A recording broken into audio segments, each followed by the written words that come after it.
दोस्तों मैं आज आपको स्लीप के बारे में बताऊंगा, नींद के बारे में बताऊंगा। कुछ पॉइंट्स बताऊंगा जो आपके लिए बहुत इंपॉर्टेंट होंगे। मैं आपको बताऊंगा कि कब सोना चाहिए, कितने घंटे सोना चाहिए, कैसे सोना चाहिए, अच्छी स्लीप क्या होती है, नींद से पहले क्या करना चाहिए, वो कौन से डाइट है जिससे आपको अच्छी नींद आएगी, वो कौन सी डाइट है जो आप नहीं खानी चाहिए ताकि आपकी नींद खराब ना हो जाए। आपको कैसे पता चलेगा कि आपको अच्छी नींद आई है रात भर। और लास्ट में आपको मैं ये भी बताऊंगा कि एल्डरली जो है, जो बुजुर्ग है हमारे, उनको क्या करना चाहिए ताकि उनकी स्लीप जो है, नींद जो है अच्छी तरह से आए। चलिए दोस्तों अपना वीडियो स्टार्ट करते हैं। पहले तो मैं ये आपको बताऊं कि अच्छी स्लीप क्या है।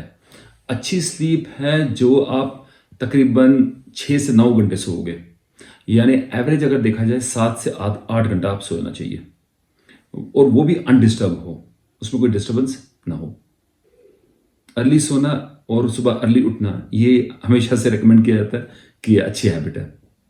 आपको रेस्टलेसनेस नहीं होनी चाहिए रात भर, अनडिस्टर्ब स्लीप होनी चाहिए, आपकी नींद रुकनी नहीं चाहिए, जिसको हम बोलते हैं स्लीप एपनिया। स्लीप एपनिया नहीं होना चाहिए, और दिन भर आपको डे टाइम में सोमनेलेंस या सुस्ती नहीं होनी चाहिए। ये अच्छी स्लीप की डेफिनेशन है। ये 5 चीजें हैं जो मानी जाती है कि अगर ये 5 चीजें आप में है तो आपने अच्छी नींद की है। अब देखते हैं दोस्तों हम कि कब सोना चाहिए इंसान को। हर इंसान का अपना एक शेड्यूल है, एक डिफरेंट शेड्यूल है। जैसे मैंने बोला जल्दी सोना चाहिए, जल्दी उठना चाहिए, ठीक है, लेकिन हर इंसान को तो शेड्यूल डिफरेंट है। कुछ लोग रात को काम करते हैं, कुछ लोग दिन को काम करते हैं। तो आप जब भी सो तो एक मेक श्योर करो कि आप एक ही टाइम पर सोओगे। जो टाइम है ना उसको फिक्स कीजिए। ऐसा ना हो कभी आप 10 बजे सो रहे हो, कभी 11 बजे, कभी 12 बजे, कभी 1 बजे, कभी 8 बजे सो गए। उससे डिस्टर्बेंस होती है, बॉडी जो है वो अपने आप को फंक्शन जो प्रॉपरली नहीं कर सकता है।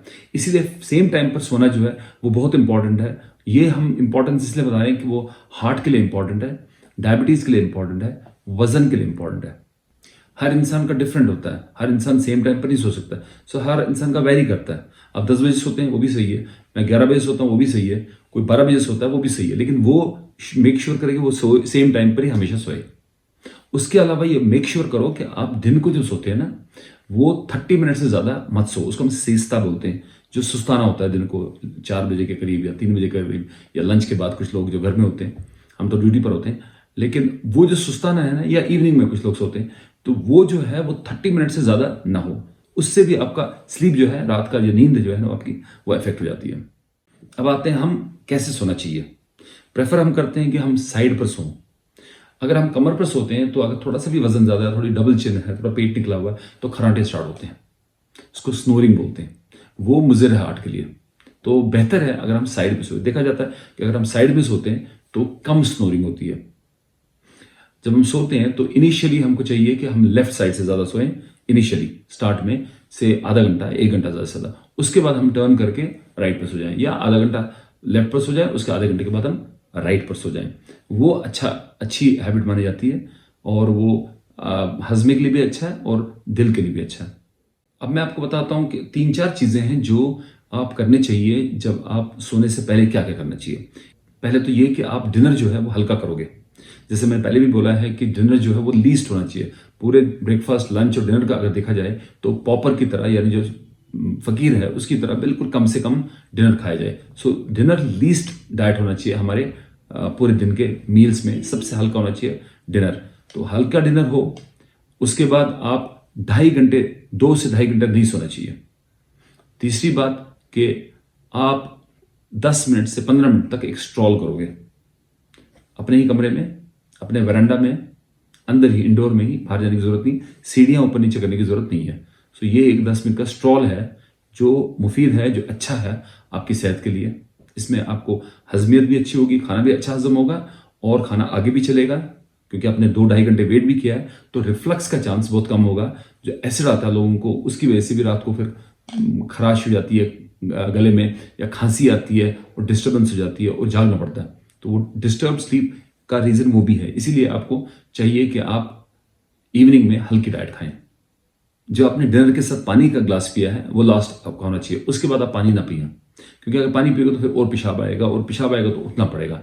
इसीलिए वाटर का इंटेक आप डिनर के बाद बिल्कुल बंद कीजिए जब तक आप सोते हैं।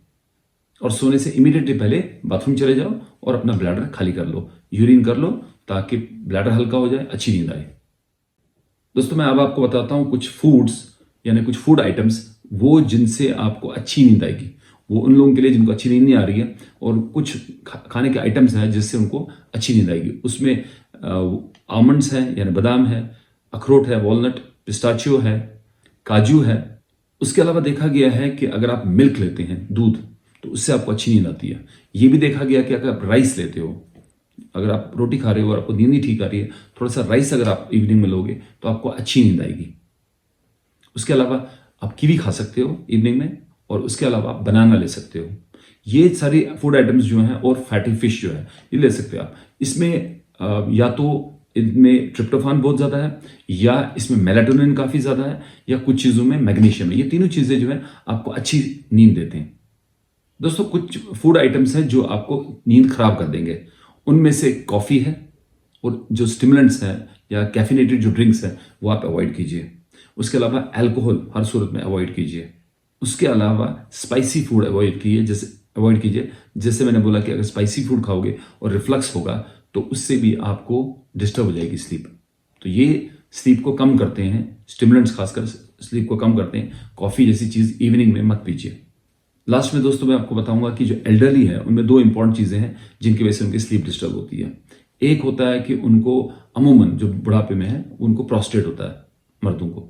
तो वो प्रोस्टेट ग्लैंड जो बढ़ता है उसकी वजह से रात को उठना पड़ता है। अगर उनको एक दो बार उठना पड़े तो उसकी वजह से वो उनकी स्लीप थोड़ी डिस्टर्ब हो जाती है। तो अगर आपका जो फादर है या अंकल है कोई ऐसा, या खुद आप बुजुर्ग हो और आपको रात को उठना पड़ता है और आपको ये पता नहीं है कि क्यों उठ रहे हो आप, तो एक अल्ट्रासाउंड करके चेकअप कीजिए, डॉक्टर से चेकअप कीजिए, देखिए कि प्रोस्टेट तो नहीं आपका बड़ा है, और अगर है तो उसकी दवाई खाएंगे तो ताकि आपको रात को उठना ना पड़े, स्लीप जो है आपकी वो डिस्टर्ब ना हो। दूसरी चीज़ है क्योंकि कॉमन है आजकल, डायबिटीज़ बहुत कॉमन हो गया, और अनकंट्रोल डायबिटीज़ जो है वो नॉक्चूरिया करता है, यानी रात को पेशाब बहुत ज़्यादा आता है। तो अगर रात को पेशाब के लिए उठना पड़े, शुगर कंट्रोल में नहीं है, तो आपको रात को उठना पड़ेगा। उठने पड़ा तो स्लीप डिस्टर्ब होगी, तो उसकी वजह से भी स्लीप, नींद जो है वो हमारी खराब हो जाती है। तो इन दो सिनेरियोज का आप खास ख्याल रखिए। दोस्तों, मुझे उम्मीद है कि मेरा वीडियो आपको अच्छा लगा होगा, और अगर आपको मेरा वीडियो अच्छा लगा है तो लाइक करना न भूलिए, और मेरे चैनल को सब्सक्राइब कीजिए, और अपना ख्याल रखिए, अपने फैमिली का ख्याल रखिए। जब तक मैं मिलता हूं आपको अपने नए वीडियो में, अल्लाह हाफिज़, have a nice time, bye.